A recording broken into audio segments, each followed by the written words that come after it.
Hi everyone, today I will show you guys how you can download high quality videos on your Amazon Prime Video. Welcome back to our channel How To Tutorials. So let's dive right into it. So the first thing you have to do is make sure that you are logged into your account and your desired profile is opened.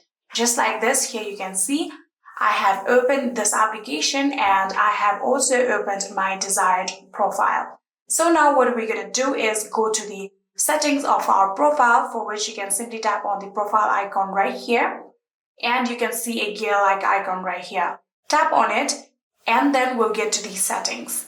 Now, in order to download the high-quality video, what we're going to do is tap on the streaming and downloading option that you can see right here.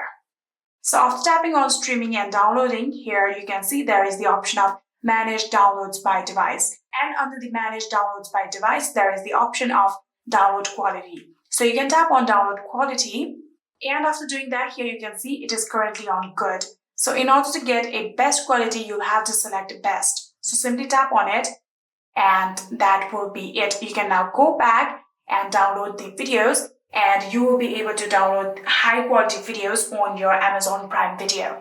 I hope this video was helpful to you guys. If it was, please do not forget to hit that subscribe button and like our video. Thank you so much for watching. See you in the next.